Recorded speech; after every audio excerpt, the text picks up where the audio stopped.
আমাদের মেয়েদের কি এমন কাজ আছে বলেন? এক রান্না আর খাওয়া, তাছাড়া তো শুধু সারাদিন মোবাইল দেখে আর ঘুমাই। ঘর পরিষ্কার করার মেশিন তৈরি হয়েছে, বাচ্চা পালন করার মেশিন তৈরি হয়েছে, কাপড় ধোয়ার মেশিন তৈরি হয়েছে, সব কিছু তো এখন মেশিনেই হয়, শুধুমাত্র রান্নাটাই মেয়েরা করে। যাই হোক, এটার জন্য তো একটা মেশিন তৈরি হলেই হয়ে যায়, তাই না? তাহলে আর এই পৃথিবীতে মেয়ে মানুষের কোনো দরকারই নাই। মেয়ে মানুষ দিয়ে কী এমন কাজ হবে বলেন? শুধুমাত্র এই পৃথিবীতে পুরুষদের প্রয়োজন, মেয়েদের কোনো প্রয়োজনই নাই। কারণ মেয়েদের দিয়ে কী এমন কাজ হবে বলেন? মেয়েদের কাজের যদি মূল্যই থাকতো তাহলে তো মেয়েদের কাজের বেতনও থাকতো। পুরুষদের কাজের বেতন আছে, কিন্তু মেয়েদের ঘরের কাজের কোনো বেতনই নাই।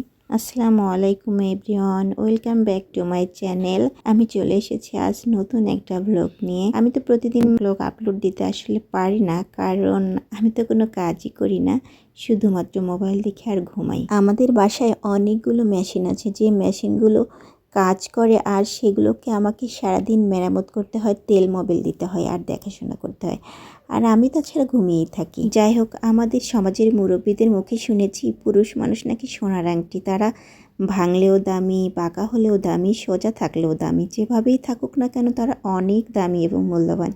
কিন্তু মেয়েরা একদমই দামি নয়। পুরুষরা 10 ঘর ভাঙতে পারে, কিন্তু মেয়েরা 1 ঘরও ভাঙতে পারে না। বাবা, কি কঠিন নিয়ম! ইসলাম কি আমাদের মেয়েদের মর্যাদা কোনো অংশে কম দিয়েছে? কোনো অংশেও কম দেয়নি। কিন্তু এই সমাজের মানুষ, এই পরিবারের মানুষ কি তাই আমাদের দেয়? কখনোই দেয় না। অন্যের ইনকাম খেতে হলে আমাদেরকে নানা রকম কথা শুনতে হয় নানা সময়ে। আবার যদি আপনি কিছু করে খেতে চান, তাহলে পরিবারের থেকেও নানা প্রকার কথা শুনতে হয়। আবার বাইরের মানুষের কাছ থেকেও নানা প্রকার হ্যারাসের শিকার হতে হয়। আমি জানি না আমাদের সব দিকেই কেন এত সমস্যা। আসলে সমস্যা হচ্ছে আমাদের মতো মানুষটাই, যারা আমরা মানুষ হয়ে মানুষের মূল্য দিতে জানি না।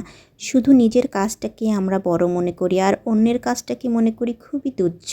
আমাদের সমাজের প্রতিটি ঘরের হাজবেন্ড এবং ভাইদের উদ্দেশ্যে আমি এই কথাই বলবো যে আপনারা কেন এমন করেন যে ঘরের বউ বা ঘরের মেয়েদের মূল্যটা আপনারা সঠিকভাবে দেন না।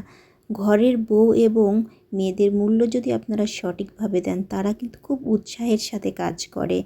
কিন্তু তাদের কাজগুলোকে যখন আপনারা অনেক ছোট এবং তুচ্ছ করে ধরেন, তারা কিন্তু এতটাই কষ্ট পায় যে সেই কাজের মধ্যে কোনো আনন্দ তো পায় না, বরং সমাজ সংসার সব কিছুর ভয় বা লজ্জায় তারা সব কাজ করে, কিন্তু মনের আনন্দ তাদের জীবন থেকে একদমই হারিয়ে যায়।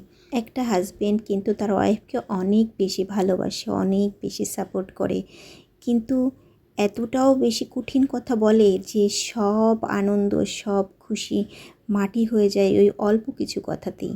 তাই আমি মনে করি সবাইকে কথা বলার বেলায় একটু ভেবেচিন্তে কথা বলতে হয়, যাতে মানুষটা অতিরিক্ত কষ্ট না পেয়ে ফেলে। আমরাও তো মানুষ, দিন শেষে আমাদেরও তো কষ্ট হয়। বড় হয়েছি, বয়স হয়েছে, তাই বলে কি সব কষ্টগুলোই কি এতটা মানা যায়? এজন্যই সবাইকে কথা বলতে গেলে তাদের খুশির প্রাধান্য দিতে হবে। তারা যেন কষ্ট না পায়, সবাই যেন আমরা একে অপরের সাথে ভালো থাকতে পারি, এটা খেয়াল রাখতে হবে।